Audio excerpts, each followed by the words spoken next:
Okay, so today we're going to be going over an installation of a replacement battery on an iPhone 7. I have two of them. I already taken apart the one that I want to use. That one is unlocked iPhone 7, and then the other one is locked to a carrier. So I have to purchase the adhesive, the replacement adhesive, and then the tape for the battery. This video would have been out a lot sooner if the adhesive or the tape for the battery had came in on time. The first order was delayed for over a week. The second one came in, I think, a couple of days later. Um, so that's why everything was kind of put on hold for about a week. So in order to have the new tape to hold the pieces together better, you want to make sure that the old adhesives are gone. As you can see, I already have the phone on the heater for a while. That was set to 70 degrees. I think I had to sit there for 3 minutes.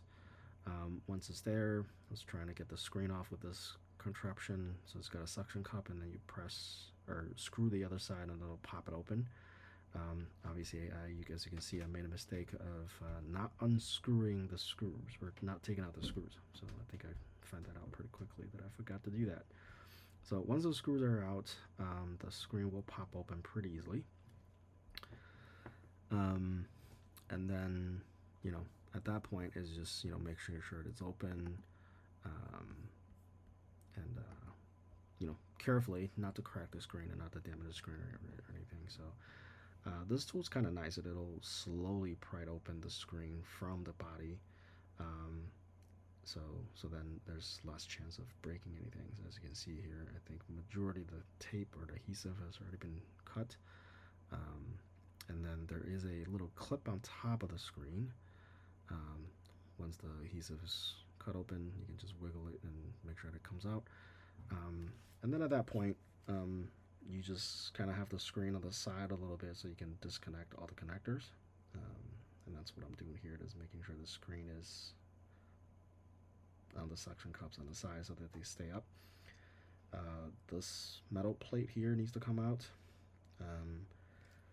And then that'll release two connectors for the screen.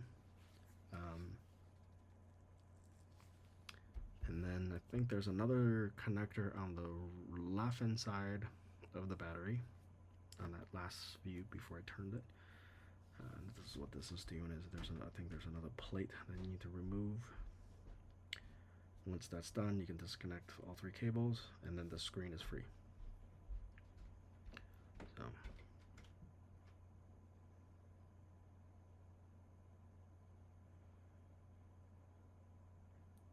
yeah, these screws are tiny.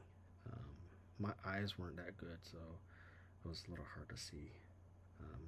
So inside of the case, it uses a very tiny Phillips screwdriver and a 3-prong or 3-angle screwdriver bit. So that's most of the time what I switch over back and forth is the Phillips, which is a four prong or four edges or four edges versus the 3. So for this one, I didn't actually fully remove the haptic engine. I just needed to get the tape out so that I can get the battery out. It is a little bit harder to work on it with the battery or with the haptic engine in there, but once the tape start pulling properly, then yeah, it wasn't that hard. So the battery actually came out fairly easily. Yeah, so on the I believe the iFixit guide, that says you need to remove the haptic engine completely. So once the battery's out, disconnect the connector, and then that's pretty much it. So putting the old phone aside, and then the new phone again, in order to have the new tape, I guess, attached to both the screen and the body better. You want to make sure that there's no old adhesive left. And this is the cleaning part is probably the longest part, the longest time you spend on the phone when you're replacing something. So on other YouTube videos I've seen, people have like tiny little drill bit that can sort of wrap the glue or the tape around it. That may make it go faster, but I use a spudger to scrape off as much as I can. Again, this is an iPhone 7, it's a pretty old phone, so I didn't really care too much about whether I have like a 100% seal between the screen and the body. As long as it's like it's good enough, I don't have to worry about major water leakage or whatever. That should be fine. So now that I'm putting the tape on, this is the tape that took over a week. I think it took almost a week and a half to get to my house, and so so yeah, I actually had the old phone open for like a long time, and it just kind of everything just kind of sat there. Once the new tape came in, I can actually finish this. So yeah, the connector's on, tape is on, battery stay put, and then now it's just putting stuff back in. The haptic engine goes back in. Um, make sure everything sits in properly, putting the screw back in, and then I think the next step is to get the new adhesive on the case. I have seen some people that would put the new tape on the screen side. Um, to me, I feel like it's a little easier when I put the tape on the bottom half of the phone because there's cutouts on that plastic sheet that kind of identify which chip that it's not covering. So it makes it easier to align all the stuff. So um, yeah, and then I think that's the speaker. I don't remember. It's one of those things. So that's I think is a black plastic piece that goes back in, and then once that's in, the tape goes on, and then I can start attaching the screen back together. And again, like I think I spend decent amount of time cleaning the adhesive than actually doing the replacement and putting stuff back together. So not sure what I was doing or where I went for for a little bit. Maybe I was looking for a screw or something. I know during the process of opening the phone, the locked phone, I think I lost a single screw. Um, but apparently I didn't really need it because I'm not using the other one. So I got enough screws I can use. This is where like you really want to make sure that it's lined up properly, and then the adhesive is set on the bottom half of the case. Again, try to be as clean as possible so that it sticks. Right. In my situation, this is an iPhone 7, so it doesn't really matter that much, but still would be nice to make sure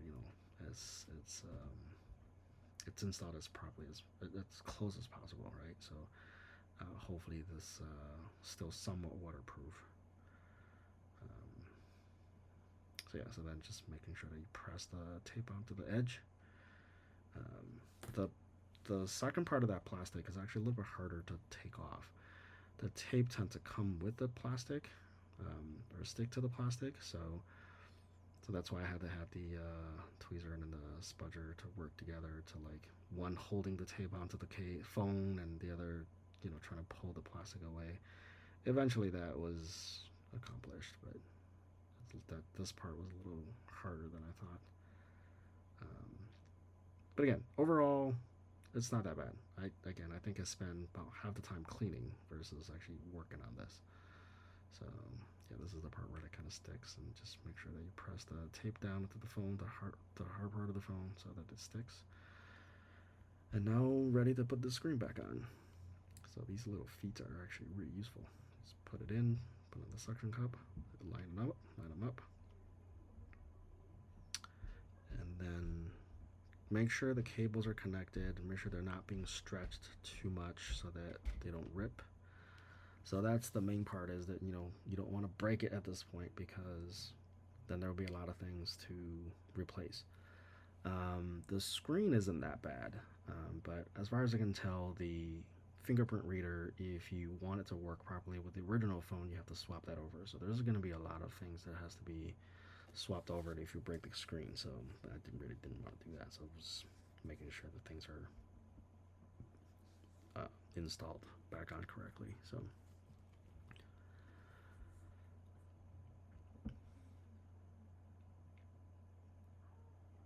yeah, it's just getting the screws back on, and then metal piece back on. As you can see, because I have parts from 2 phones, I have extra parts. I think this is the part where it is the 3-prong bit. I don't know what's called. Triangular bits. They're tiny, so my eyes are bad, so I could barely see what bit I'm supposed to use for this, and I didn't really remember that much. So just basically put the screw in my hand, and I try to put the bits in there and see if it fits. If it fits, it great. If it doesn't fit, then it doesn't. So this is a part where I kind of fucked up. I forgot that there's a clip on the top, so that's supposed to go in first. And then what I end up doing is I think by the time I take it out of that other contraption, I already clipped in one side. What you need to do is you need to make sure the top clips in first, and then you press it in. So that's what I'm doing. Luckily, I didn't have the entire phone, you know, have the entire phone pushed or closed, right? So that the adhesive still works. So it didn't turn on right away for some reason. So what I ended up doing is I just start charging. I think the battery was dead. Can't remember exactly why, but that's probably was the case.